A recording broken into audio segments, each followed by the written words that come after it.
If you've never been to a Super Bowl host city before, let me tell you something right now. Sometimes the game is not even the best part. The Super Bowl week is not one event. In the Bay Area, it's not even one city, and it's definitely not one vibe.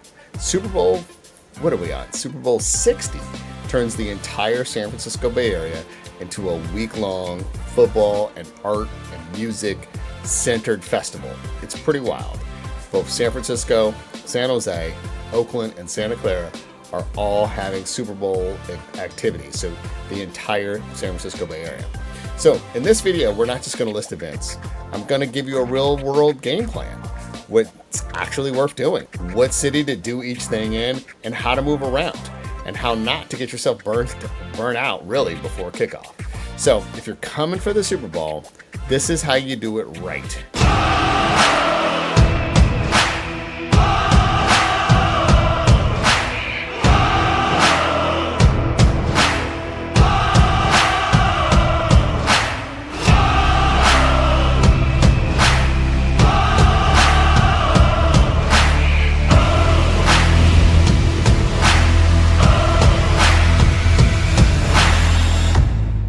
Super Bowl week isn't one event in the Bay Area. It's 4 cities pretending to be one big, massive week-long party.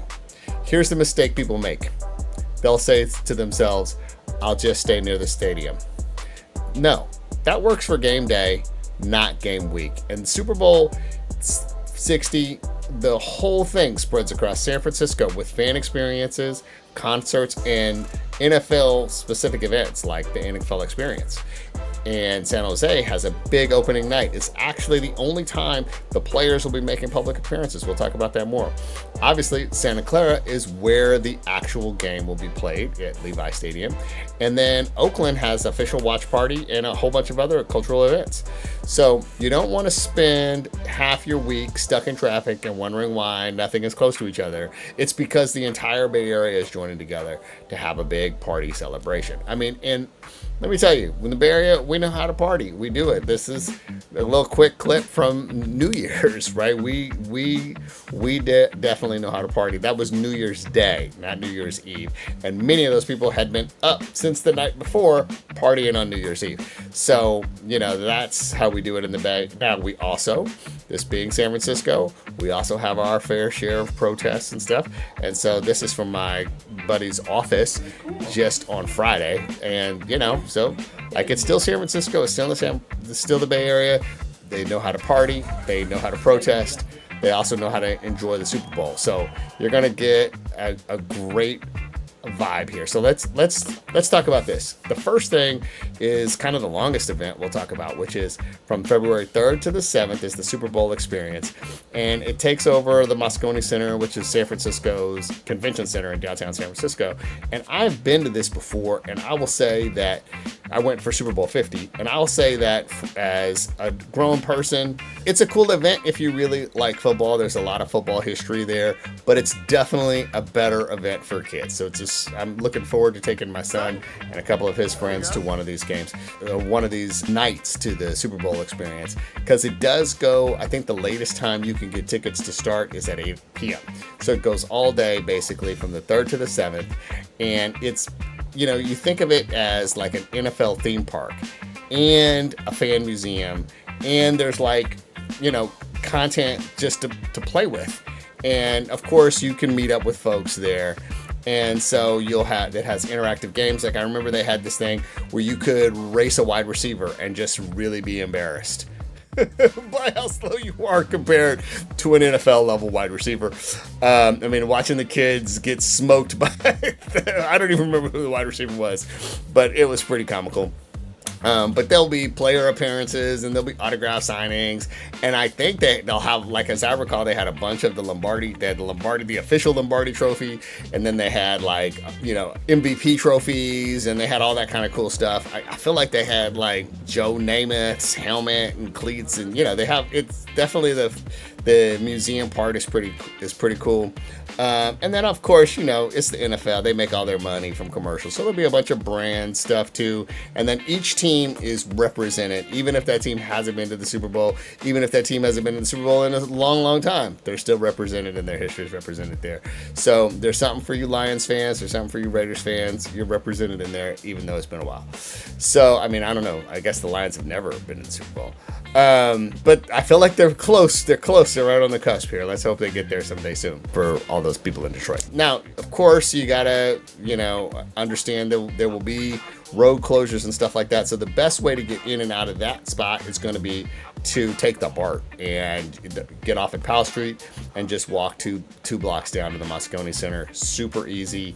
And there are BART stations throughout the Bay Area, and many of them have parking. So if you are coming from the South Bay, you could park at the Millbrae station, has a big parking lot, and then just take the BART up, no problem, and get off, like I said, at Powell Street and enjoy the fan experience. And then now, let's talk about San Jose for a second, because on the 2nd, which I guess is Sunday or Monday, anyway, whatever the 2nd is, they're going to have the Super Bowl week officially kickoff, and this is basically the media day with the player interviews and the press conference interviews.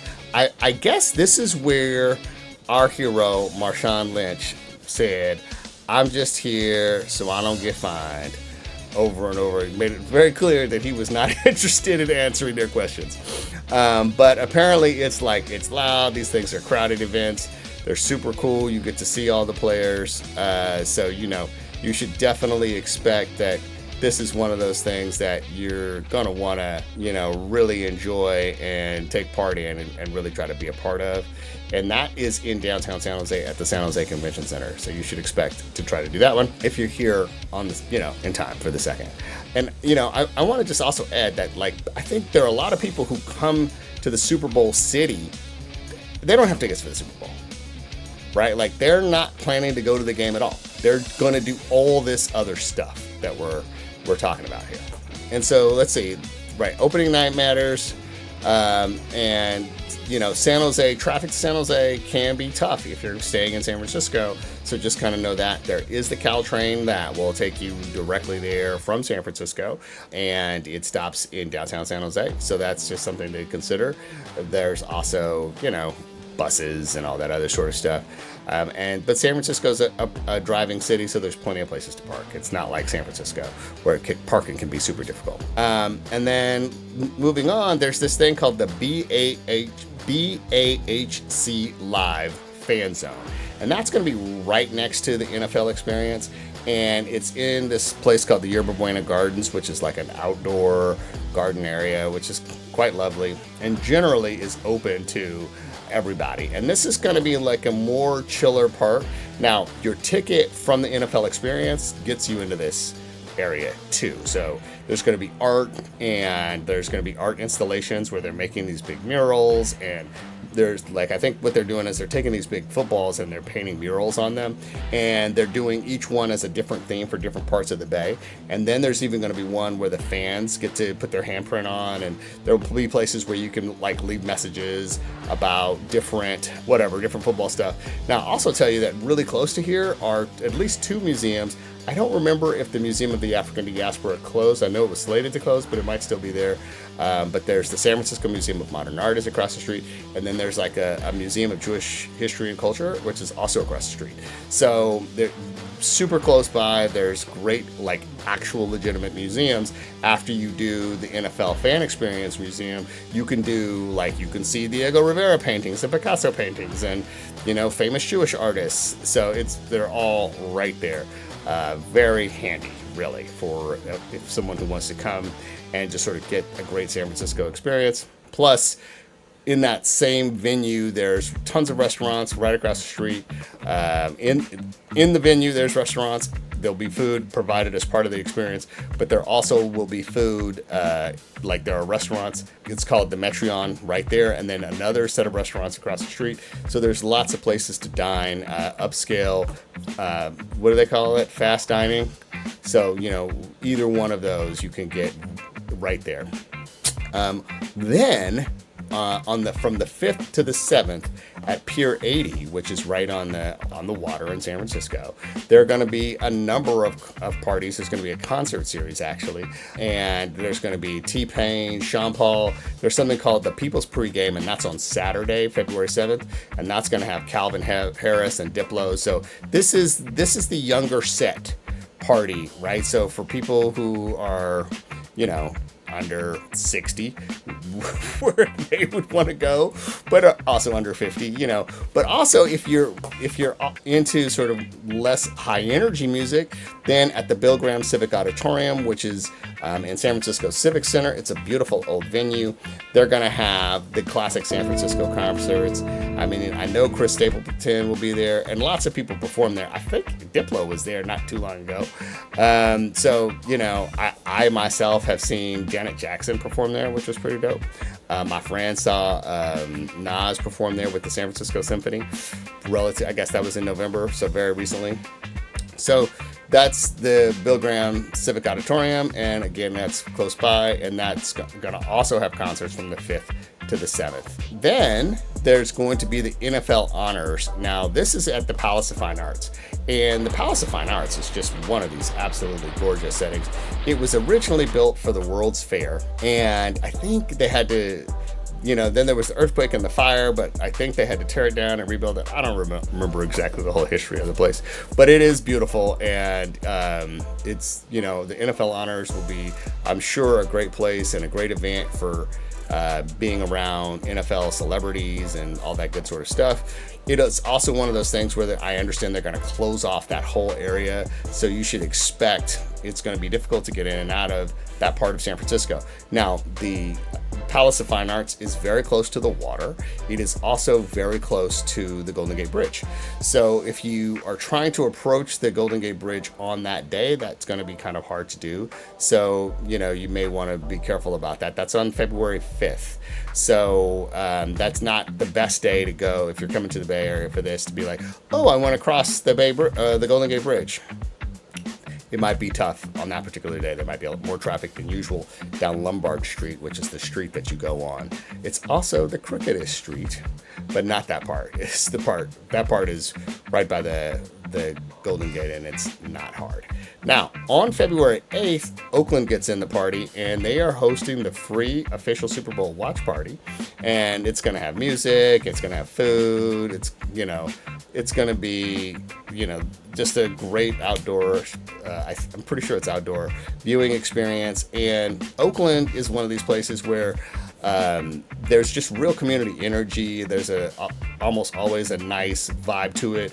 It definitely feels less corporate when Oakland does stuff. Even when they have corporate sponsors, there's just a certain vibe that Oakland has that makes it feel less corporate. And so that's a whole dope experience, and different from what you're going to get in San Francisco or San Jose, which are going to be more corporate type experiences.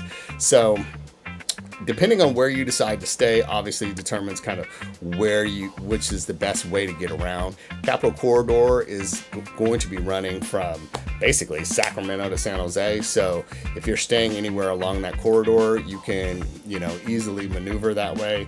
If you're staying in Oakland, you can take BART. And of course, if you're staying in San Francisco, you can take BART or Caltrain to the game and to areas around the city. So that's kind of the whole week in a nutshell. The Super Bowl isn't about doing everything. It's about doing the right things in the right cities at the right pace. And if you want help on choosing where to stay, choosing which events, kind of what are the best neighborhoods to hang out in, stay locked into this channel.